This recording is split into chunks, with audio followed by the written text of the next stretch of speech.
What's going on, everybody?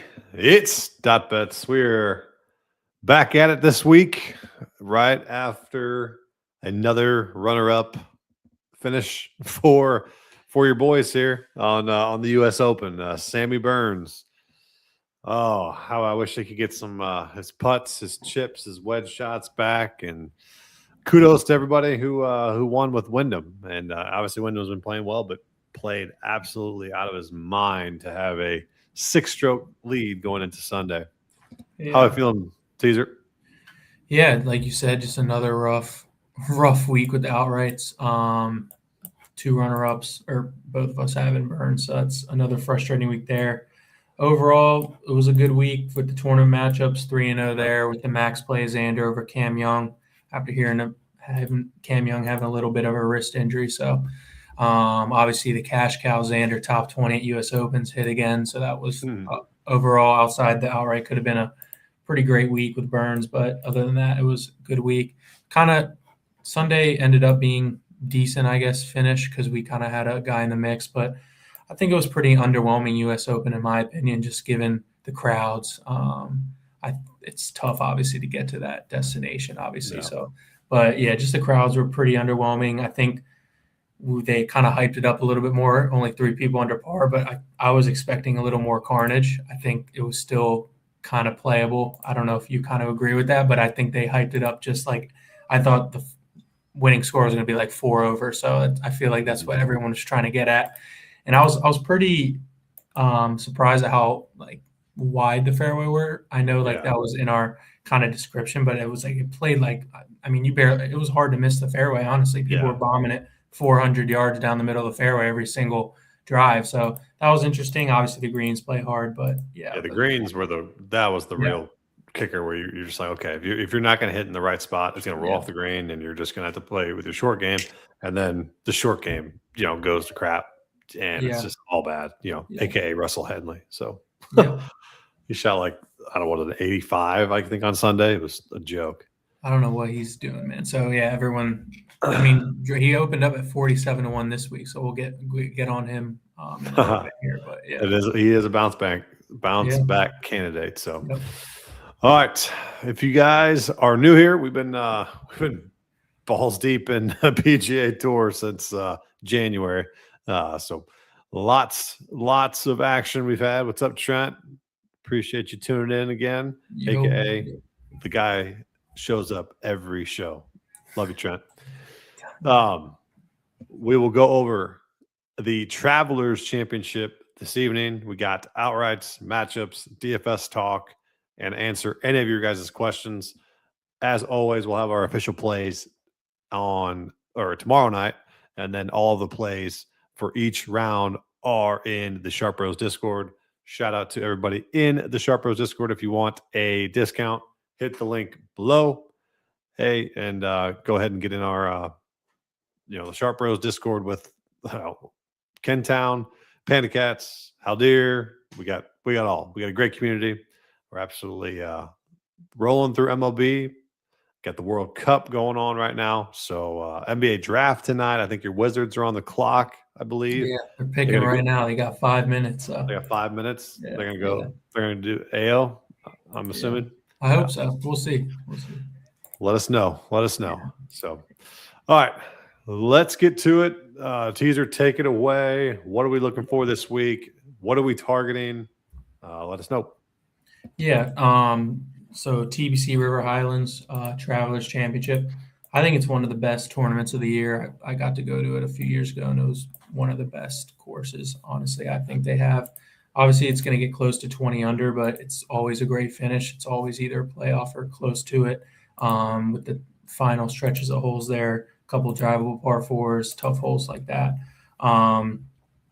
Really, it's 6,850 yards, so super small, par 70, 2 par 5s. Most of the par 4s funnel between 400, 450. So off the tees, not really a big thing here. A lot of club down, short par 5s and par 3s as well. So kind of just looking at strokes and approach this week, wedges, guys who are hot with the wedges, and then obviously guys making putts. Hopefully, that's what you'll need this week.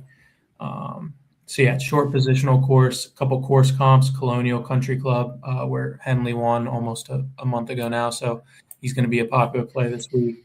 Yep. Same green sizes, and that's also under 7,000 yards. TBC Deer Run, which we'll see, I think, next week. Another great comp course, short and positional. So yeah, the key stats really just approach. Birdies are better because you're going to need to get to probably 18 to 20 under, and then the proximity from 125 to 175 will be the key aspect there. Just mid irons to wedges this week is what it's about. So yeah. There have been some different approaches to this tournament. You know, the bomb and gouge play. So you can play that card as well. But generally, a lot of people club down and go ahead and make it more of an accuracy course as far as distance goes. But so let's get right to the outright board. Scotty, he had a chance Sunday to come out, make a statement to Wyndham, and bogey's the first hole. And when Wyndham was kind of teetering, so Scotty played better. I would say that. Is this his week? He finally breaks through plus 450. Are you going anywhere near Scotty this week? Nah, still a content to pass on him. Impressive. He's top 5 every week, and we're just like complaining how bad he's playing, which is still crazy. Didn't do anything on Sunday, but yeah, still got a top 5. I think T4. But just another tidbit. Of course, Rory skipping this week. Guy annoys the hell out of me, man. He's just skipping signature events whenever he wants to, which is kind of annoying. But I probably wouldn't touch Scotty again until he, I guess, kind of proves he can win again, really, just at that number.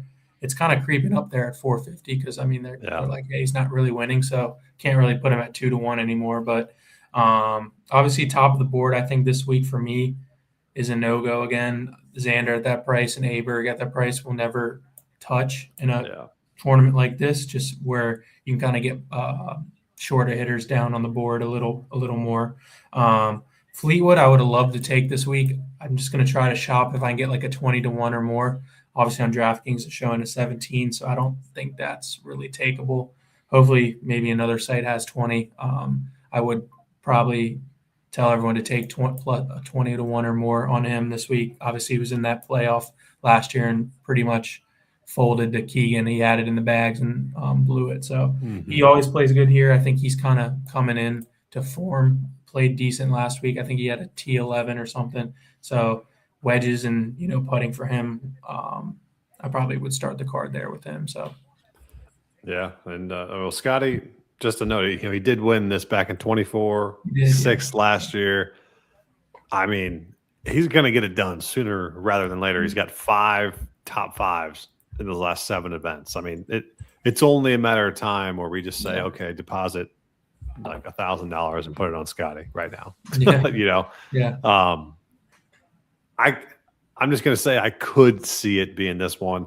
I don't think it's going to be, but I obviously, man, the number is creeping up there where it's getting more and more enticing to say, hey, let's go ahead and just put all of our eggs in one basket with Scotty and watch the best golfer in the world win one finally. So almost there. Trent kind of beat me to it here with the Sammy Burns.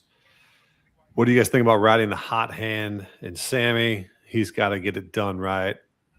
22-1's enticing me. It's only a matter of time before this guy wins multiple tournaments in a year because he's that elite. It's just some of these shots that he gets down Saturdays and Sundays just puts him out of contention. So I'm okay with the bounce back though. We really liked him last week. I thought he was playing phenomenal golf. I thought he fit that golf course perfectly, especially with a short game. This one, I feel like the number isn't the greatest for him here. That you can get someone with a better odds to maybe finish ahead of Sam Burns. So take it if you want, I'm okay with it. I'm not in love with it though. This week with Sammy. Last week it was like he was the best value on the board, I thought. Yep, But I don't agree. mind. What do you think, Caesar?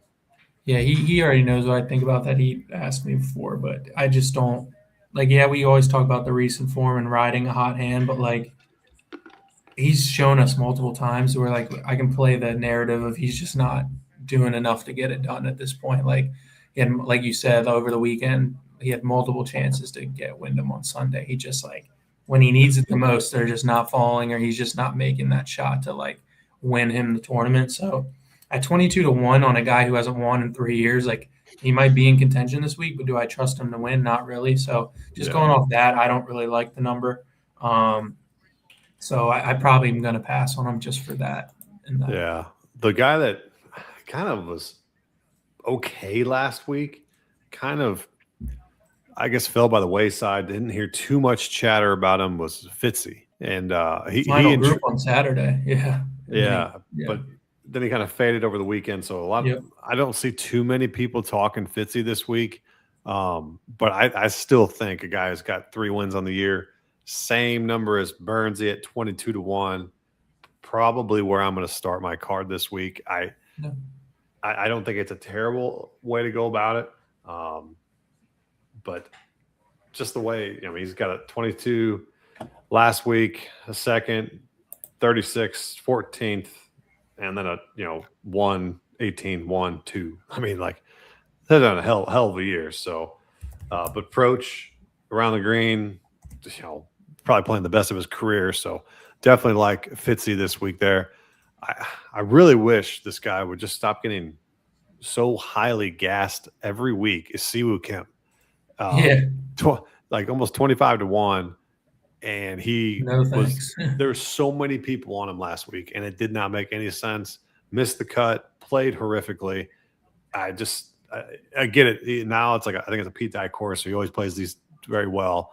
So play him more, matchups, 3 balls, whatever it is that you're playing, round scores or whatnot. But just don't, I can't see him winning this tournament.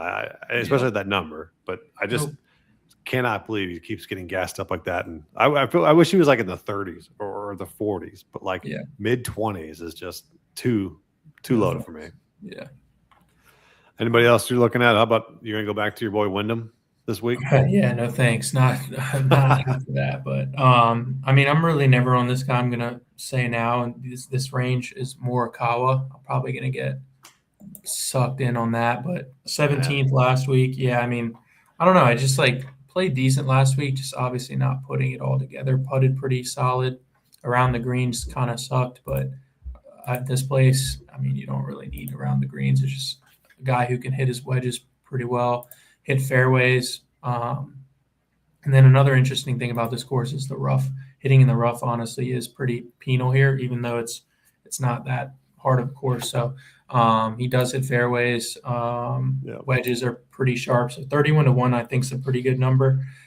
It's just a matter of like if he's feeling good after, obviously with that back injury and stuff. So it kind of looks like he's getting a little bit of form here. So I think like 31's a little bit better than the numbers we're seeing in the 20s there. Like I prefer him over Siwoo at 24. So I don't know. It's just more of, I think, a gut feeling this week of him being in the mix or being in the final group. Just kind of, it's just all comes down to making putts for him from that 8 to 15 foot range. It always is. So if he can make those this week, I think he'll be right there.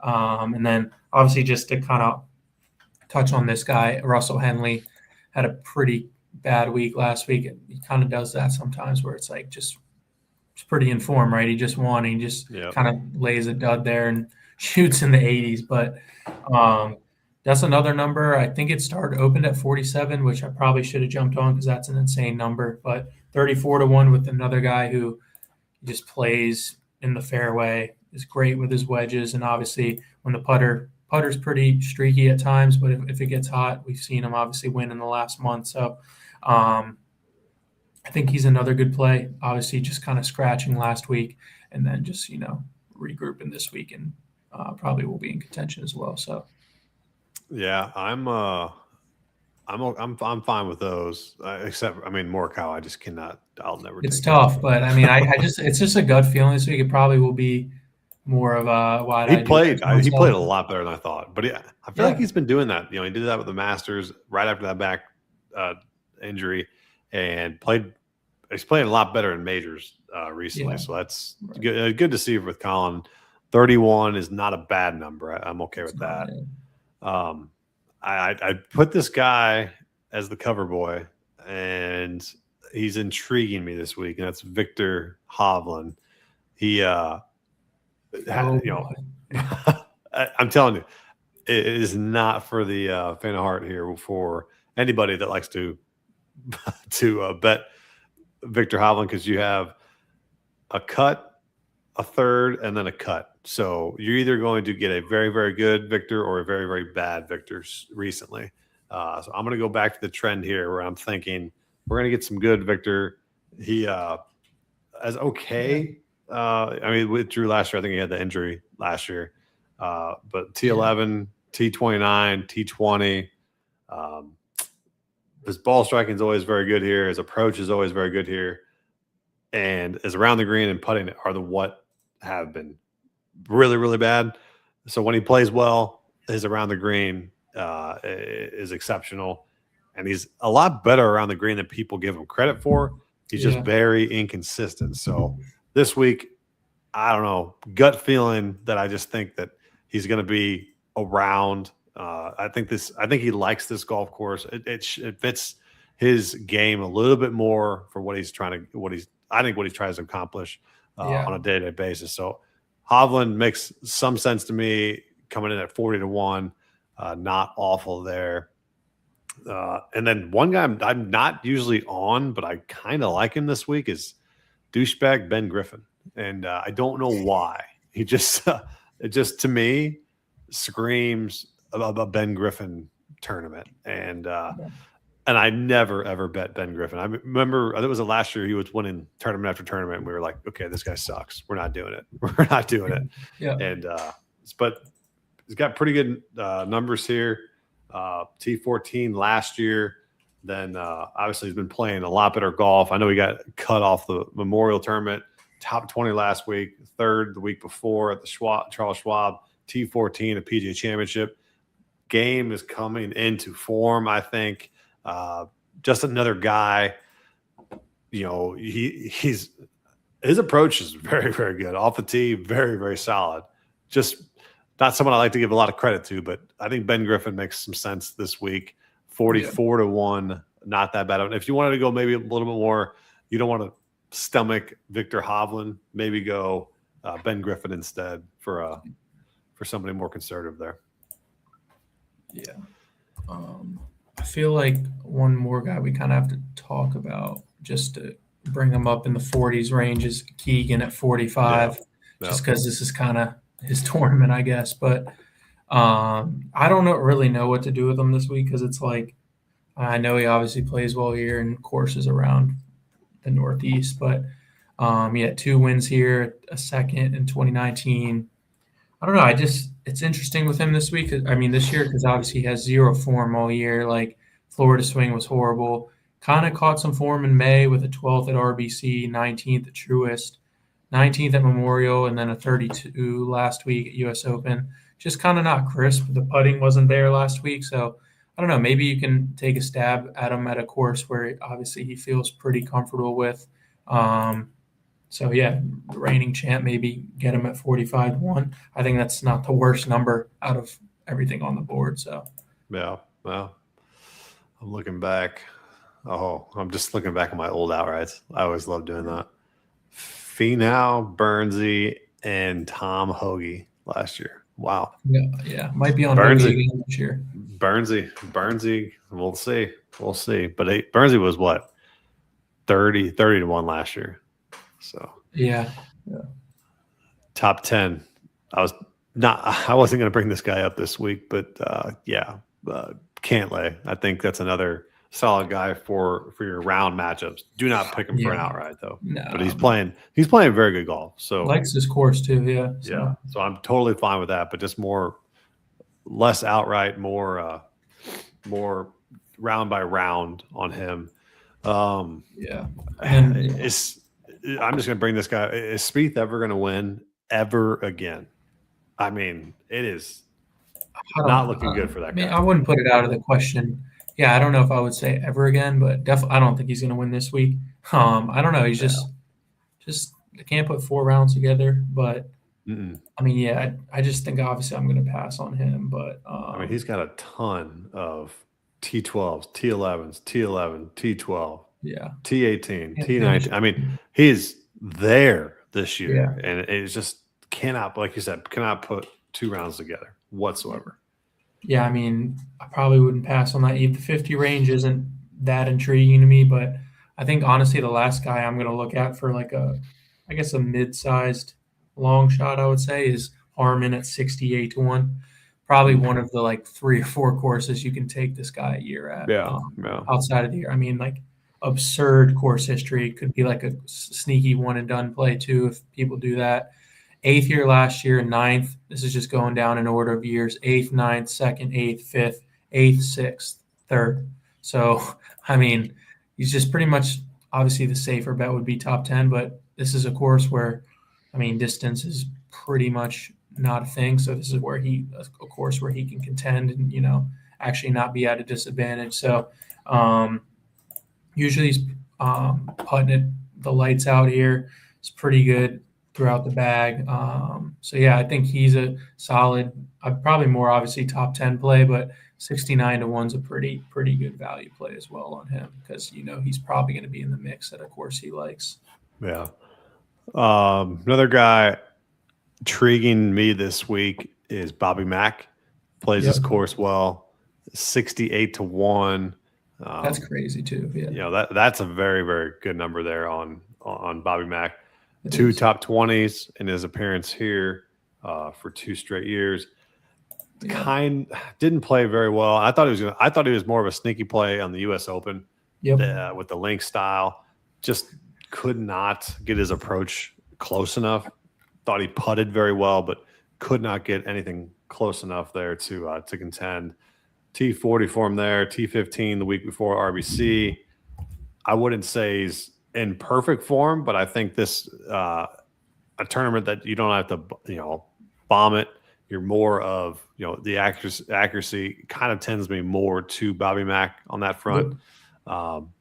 68 to 1, same number you're getting Brian Harmon. I'd probably tend to go Bobby Mack, but I don't mind the Harmon play for sure. Any long shots worth sprinkling here? Honestly, I really love last guy I'll probably think about this week. Is at 80 to 1, and I think I love Gerard this week just based off the recent form. At Memorial came second, Charles Schwab T10. Guy's been putting insanely well past couple of weeks. Obviously a miscut last week, but it's not really a big deal.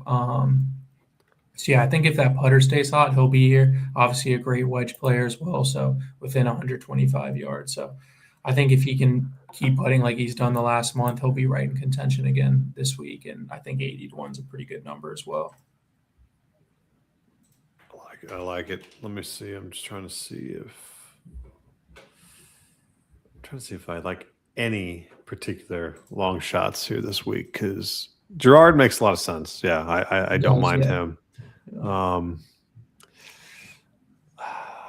always hesitant on Bridgman. He's burned me a couple times since he won. He's been playing pretty bad. Stevens 100 to 1 played very well last week. Eric Cole's been playing very well, 105. Yep. Sung Jae, your boy, 110. Accuracy course, we've seen it this year. I just don't know if he can get it done. Yeah. Man, nobody really down here. That's intriguing me. I think the best. I like the 40s to 50 range is probably the best. So probably the 40 range is where I'll have a couple. Yeah, same with me. With Trent, Bridgman. Yeah, that's probably the longest long shot that I could see contending this week and sniffing it. But he hasn't been playing very well himself. Okay. So, but would not be surprised. Like I said, he won earlier this year. you're playing Yeah. DFS, he's coming in sub 10% or sub right at 5% there with Bridgman. Guy that could, you could be on the leaderboard come Sunday. Yeah, streaky guy, so never know with him. Yeah. One other guy, I don't think we mentioned him, but Keith Mitchell. Keep an eye out for him. He Crazy played very week well. last week. Yeah. What he shoot even par all four Crazy. rounds. And he started 41-29 on Thursday, 6 over, 6 under. So that was insane. Yeah. So that was insane.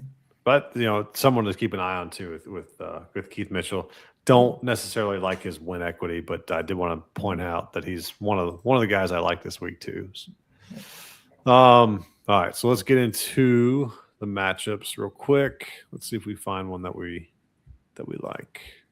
I saw just on him. I think Brian Harmon over Woodland's a good one.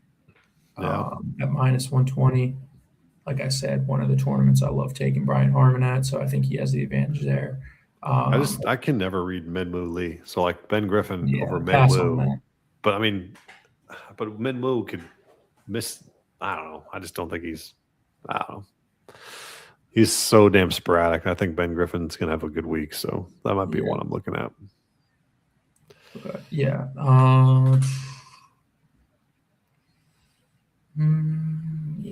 Obviously Harmon. I'm trying to look at a couple other ones. Maybe Fitzpatrick, or of course they did Henley and Morikawa together.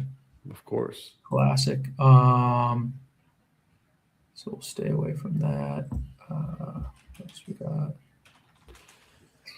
Poston Mitchell, Spieth, Scott, Wyndham, JJ Spawn. Maybe take like a fade of Wyndham and take JJ Spawn, but let's go Fitzy over Cam Young. I was just gonna say, if you want to play the fade of Cam Young again, that's not bad. Yeah, my boy Fitzy, go to town. If you like Burns this week, take him over Siwoo. Man, that's is he not absolutely favored over him? Minus 110. Yeah. Oh, not that bad. Trent's got Woodland over Thigala. Thigala, man, he came out of freaking nowhere last week and then just dud on Sunday. Yeah. I don't know. Woodland, let me see what he's done here. It's just hard for me to take Woodland this year. Even when he was playing really hot, I just pretty bad at the Travelers, 36, 33rd, 38.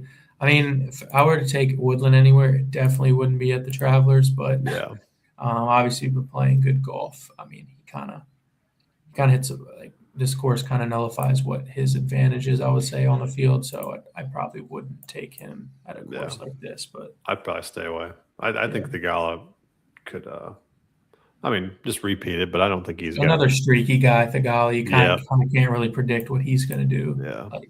So. I think I'm going to go Fitzy over Cam.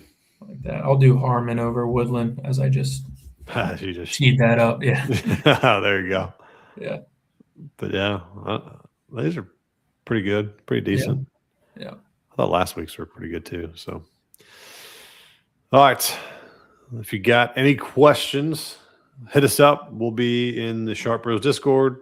Add us on X if you got questions. And if you're watching a replay, shoot us a comment. We'll go ahead and give you an answer back.